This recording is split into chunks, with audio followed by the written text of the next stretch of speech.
Yes, so good morning, everyone.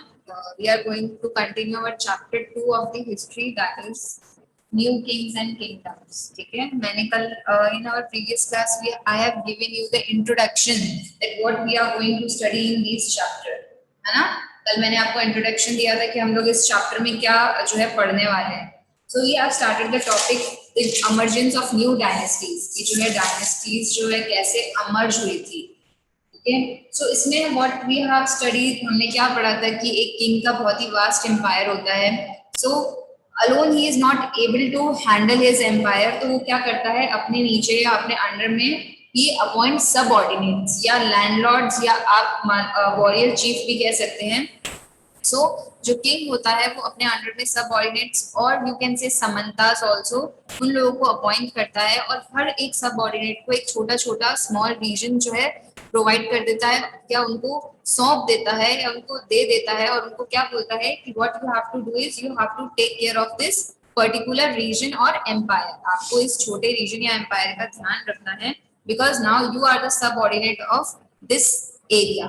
ठीक है, वो अपना जो एम्पायर है उसको छोटे छोटे पार्ट्स हैं जो सब में डिवाइड कर देता है. ठीक है, देन ये जो समंताज होते हैं या ये जो सबऑर्डिनेट्स होते हैं व्हाट दे डू, वो उस जो भी किंग कहता है उसको जो है फॉलो करते हैं. किंग का जो एम्पायर छोटे छोटे रीजन्स में जो बांट दिया जाता है उनका वो ध्यान रखते हैं. ठीक है, और उनका वर्क क्या क्या होता है, वो क्या करते हैं, जो किंग है उनको जो है गिफ्ट्स देते हैं, गिफ्ट प्रोवाइड करते हैं अपने किंग को या अपने लॉर्ड्स को, और उनकी जो हेल्प करते हैं. इवन उनको जो है मिलिट्री सपोर्ट भी प्रोवाइड करते हैं. जब जब किंग को कहीं मिलिट्री सपोर्ट की जरूरत होती है तो उसको प्रोवाइड करते थे. ठीक है, देन फिर क्या हुआ, बहुत सी सिचुएशन चेंज हो गई एकदम से. ठीक है, जो समंतास थे जो पहले किंग के अंडर में वर्क करते थे, धीरे धीरे क्या हुआ, उनके पास इतनी पावर और वेल्थ आ गई कि वो अपने आप को किंग से अलग मानने लगे, इंडिपेंडेंट मानने लगे. पहले तो वो किसके ऊपर डिपेंड थे, वो किंग के ऊपर डिपेंड थे. देन बाद में धीरे धीरे क्या हुआ, जैसे जैसे उनके पास power and wealth they have gained, they declared themselves as महासमंतास. वो अपने आप को किंग से अलग बताने लग गए और अपने आप को उस पर्टिकुलर एरिया और रीजन का जो है राजा मानने लग गए. ठीक है, जबकि वो क्या थे, पहले सिर्फ सबऑर्डिनेट्स थे, किंग के अंडर में वर्क करते थे. बट बाद में क्या है, वो अपने आप को उस पर्टिकुलर सर्कल और रीजन का, as you can see the great lord of a circle, उस पर्टिकुलर सर्कल और उस पर्टिकुलर रीजन का जो है अपने आप को राजा मानने लग गए, अपने आप को किंग मानने लग गए, लॉर्ड मानने लग गए. ठीक है, तो एक ऐसा ही इंस्टेंट जो है हमें देखने को मिला पुराने जमाने के में. बताया गया है कि एंशियंट पीरियड में क्या, sorry this is the medieval period, की मेडिवल पीरियड में जो है एक ऐसा ही इंस्टेंट जो है हमको देखने को मिला जिसके बारे में एक्सप्लेन किया गया है, जो कि दत्तन दुर्गा. ठीक है, जो किसी डायनेस्टी का जो है सबऑर्डिनेट था. ठीक है, सबऑर्डिनेट यानी कि समंता था. तो जैसे ही उसके पास पावर और वेल्थ आ गई तो उसने अपने आप को क्या किया, अपने आप को महासमंता या अपने आप को जो है लॉर्ड मानने लगा, अपने आप को किंग मानने लगा. ठीक है, और जिसके अंडर में वो वर्क करता था यानी कि चालुक्य के अंडर में जो वो वर्क करता था या चालुक्य के अंडर में सब ऑर्डिनेट था, उससे क्या किया, उसने उसको हटा दिया वहां से और सारा जो है अपने अंडर में चीजें कर ली. ठीक है, अब जब उसने सारी चीजें अपने अंडर में कर ली, ठीक है, फिर उसने क्या किया, उसने ये उस टाइम उसने क्या सोचा कि उस टाइम के लोग ये मानते हैं कि जो क्षत्रिय कास्ट का जो क्षत्रिय कास्ट का जो पर्सन होता है या जो बंदा होता है वही जो है सिर्फ रूलर बन सकता है. ठीक है, और कोई कास्ट में जो है रूलर नहीं बन सकते, क्योंकि सोसाइटी के लोग उस क्षत्रिय कास्ट वाले को ही जो है रूलर मानते हैं या एक्सेप्ट करते हैं. ठीक है, तो इस वजह से उसने क्या किया था, अपने आप को, बिकॉज वो एक नॉन क्षत्रिय था दत्तन दुर्गा, अपने आप को उसने क्षत्रिय में कन्वर्ट करने के लिए यानी कि उस कास्ट में अपने आप को कन्वर्ट करने के लिए उसने क्या किया था, एक रिचुअल परफॉर्म किया था, यानी कि पाठ पूजा करी थी, जो कि जिसका क्या नाम था उस रिचुअल का, हिरण्य गर्भा. ठीक है, इसमें क्या था, ये जो रिचुअल क्यों, ये रिचुअल इसलिए होता था कि ताकि वो अपने आप को क्षत्रिय में यानी कि जो नॉन क्षत्रिय था वो अपने आप को क्षत्रिय में कन्वर्ट कराने के लिए ये जो है उसने पूजा करवाई थी. किसकी हेल्प से करवाई थी, विद द हेल्प ऑफ ब्राह्मण. क्योंकि पहले के जमाने में हमने पढ़ा था कि ब्राह्मण और ही थे जिनको संस्कृत का नॉलेज था. ठीक है, वही सब ये जो रिचुअल्स और सेक्रीफाइसेस या हवन वगैरह पाठ पूजा सिर्फ कौन करते थे, ब्राह्मण करते थे, बिकॉज उनको ही सिर्फ संस्कृत का नॉलेज था.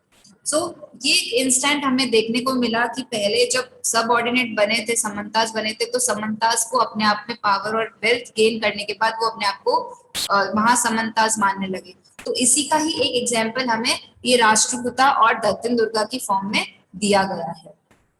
नाउ द क्वेश्चन इज कि इज इट कंपल्सरी कि आपको अगर रूलर बनना है या आपको कोई किंग बनना है तो उसके लिए आपका क्षत्रिय होना is important? Is it compulsory? तो नहीं, इट इज नॉट कंपल्सरी। ये वो चीज क्वेश्चन कर भी रहा है हमसे और हमें आंसर भी कर रहा है कि ऐसा कोई जरूरी नहीं है कि आपको अगर रूलर बनना है, आपको आप चाहते हो कि आपको सोसाइटी जो है आपको एक्सेप्ट करे एज अ रूलर, तो आपको क्षत्रिय होना जरूरी है। तो no, it is not compulsory. Why it is not compulsory? Because ऐसे बहुत से एग्जाम्पल्स हमें देखने को मिले हैं कि as you can see in other cases, men from enterprising families use their military skills to carve out kingdoms। ठीक है, तो ये बता रहा है कि कुछ मैन है जिनका जो अलग ही ऑक्यूपेशन था, ठीक है, तो वो अलग ही ऑक्यूपेशन अपने अपना ऑक्यूपेशन को छोड़ के भी वो क्या हो गए, उस मिलिट्री पर्टिकुलर एरिया में घुस गए। तो जैसे एक एग्जांपल दिया हुआ है कि कुछ एंटरप्राइजिंग फैमिली थी, they are from Kadamba dynasty, ठीक है, और उसके जो राजा थे मयूराश्रम, उन्होंने क्या किया था, अपने आप को एक एज अ रूलर डिक्लेयर किया था। ठीक है, हालांकि उनका जो ऑक्यूपेशन था वो क्षत्रिय कास्ट के कुछ भी नहीं थे, ठीक है, बट स्टिल उन्होंने जो है अपना वो वहां पे अपनी जो है रूलिंग कम्युनिटी बिठाई, यानी कि अपना जो है सत्ता वहां पे या अपना जो किंगडम है या जो अपना एम्पायर है वो सेटअप किया। ठीक है, सेम विद गुर्जारा प्रतिहारा जो है डायनेस्टी है, ठीक है, वहां पे जो रूलर थे वो हरिश्चंद्र थे, जो कि ब्राह्मण थे, वो भी क्षत्रिय कम्युनिटी के नहीं थे, है ना, बट स्टिल उन्होंने क्या किया, वो उन्होंने अपना किंगडम जो है सक्सेसफुली एस्टेब्लिश किया। सो इससे हमें ये पता चलता है कि जो दत्तन दुर्गा ने ये माना कि भाई क्षत्रिय होना इज इम्पोर्टेंट अगर if you want to rule, तो no, that is not important, that is not compulsory.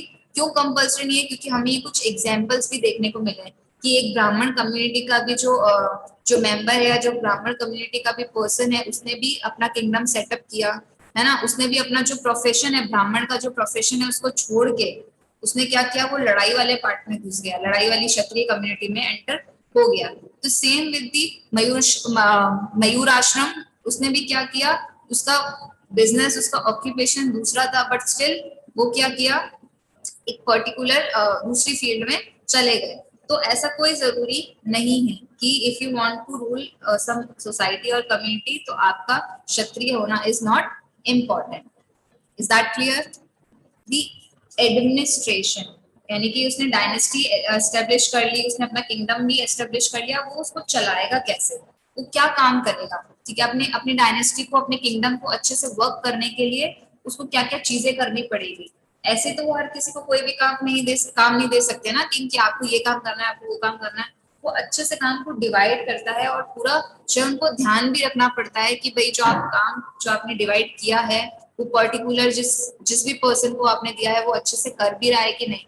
तो एडमिनिस्ट्रेशन इज लाइक कि बैक ऑफिस का वर्क है, उसको पूरा अच्छे से अपना किंगडम जो संभाल रहे हैं उनको कैसे संभालना है, ठीक है, कैसे उसको चलाना है, कैसे ऑपरेट करना है, लोगों की कैसे हेल्प करनी है, लोगों को अपनी तरफ कैसे जो है और लेकर आना है। किंग का क्या होता है कि वो अपने जो जो वहाँ के लोग हैं एरिया को उनके अपने अपने अंडर में रखे, उनकी नीड्स को फुलफिल करे, ताकि जो लोग हैं उसी को ही राजा बना के रखें, है ना। तो ये सब चीजों के लिए भी उनको कुछ ना कुछ अच्छे से करना पड़ता है, पूरा प्रॉपर फॉलो करना पड़ता है। So many of these new king adopted high sounding titles such as महाराजा अधिराजा। अब उस टाइम के लोग क्या थे, अपने आप को है ना बड़े बड़े नाम रख लेते थे, अपने आप को बड़ा बड़ा मानते थे कि अब जैसे किसी महाराजा ने अपना नाम रख दिया महाराजा अधिराजा, मीन्स ओवरलॉर्ड ऑफ किंग। किसी ने रख दिया त्रिभुवन चक्रवर्ती, means lord of the three world. त्रिभुवन मीन्स थ्री, तीन चीज।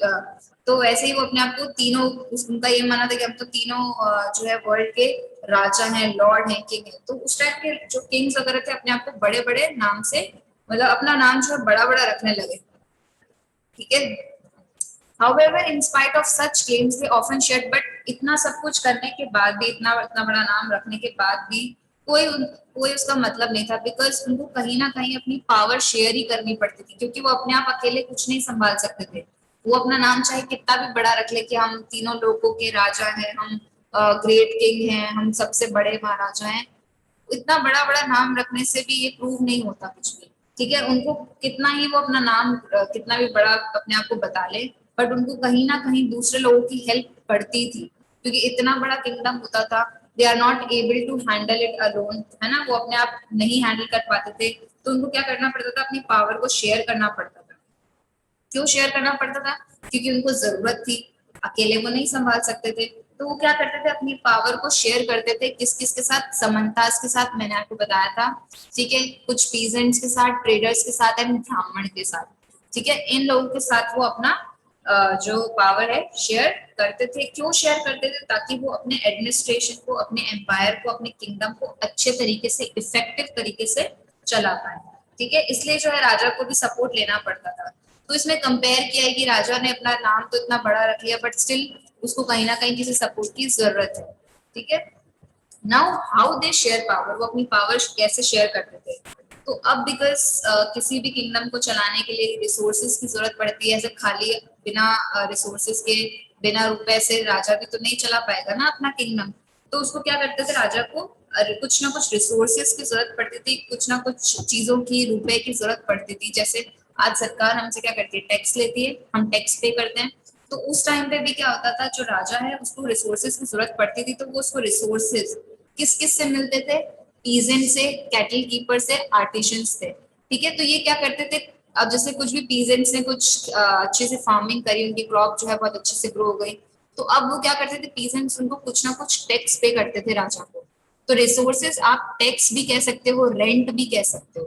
वैसे कैटल कीपर या आर्टिशियंस यानी कि जो आर्टिस्ट लोग थे, वो भी क्या करते थे, कुछ ना कुछ part of amount of money या कुछ भी रिसोर्सेस की फॉर्म में वो जो है किंग को हेल्प करते थे, उनको कुछ ना कुछ पे करते थे इन दी फॉर्म ऑफ टैक्स और रेंट, ठीक है। इसलिए साथ में क्या होता था, जो है अब बिकॉज वो उनको उसको रिसोर्सेज मिलते थे, है ना। अब फ्री में तो कोई किसी के लिए वर्क करेगा नहीं, तो उनको रिसोर्सेज मिलते थे, तो राजा इसलिए क्या करता था, उनके साथ पावर शेयर करता था, ठीक है। इस तरीके से जो है राजा अपना जो है सारा रिसोर्सेस का मैनेजमेंट करता था, अपने अच्छे से एडमिनिस्ट्रेशन करता था, ठीक है।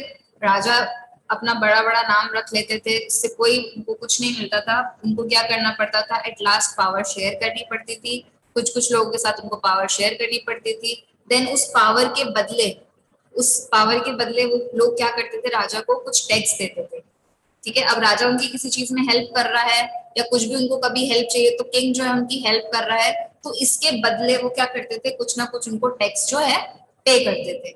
Sometime they were claimed as rent due to lord who asserted that he owned the land। कभी कभी जो है उसकी लैंड पे भी, अगर किंग के पास कोई एक्स्ट्रा लैंड है, उस पे भी कुछ एग्रीकल्चर वगैरह का प्रोसेस चल रहा है, अगर वो लैंड भी उसने रेंट पे दे रखी है, तो उससे भी उसको कुछ ना कुछ जो है इनकम मिलती थी, ठीक है। इवन रेवेन्यूज तो वो कलेक्ट कर ही रहा था इन दी फॉर्म ऑफ टैक्स, है ना।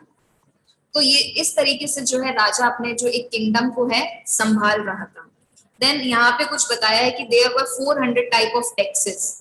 अब ये चोला पीरियड के बारे में बताया कि चोला पीरियड में यानी कि उनको एक इंस्क्रिप्शन मिला था चोला एम्पायर का, चोला डायनेस्टी का, जिसमें उन्होंने क्या देखा था, इंस्क्रिप्शन एवरीवन नोस क्या होता है ना, आपने पढ़े हैं मैन्यूस्क्रिप्ट इंस्क्रिप्शन। इंस्क्रिप्शन जो है हार्ड सरफेस पे लिखा जाता है। तो उनको चोला डायनेस्टी या चोला एम्पायर में जो है एक इंस्क्रिप्शन मिला था, ठीक है। उस इंस्क्रिप्शन में क्या थे, कुछ 400 टाइप के टैक्सेस थे अलग अलग। जैसे आज हमारे यहाँ एंटरटेनमेंट टैक्स होता है, इनकम टैक्स होता है, बहुत सारे टैक्सेस हैं।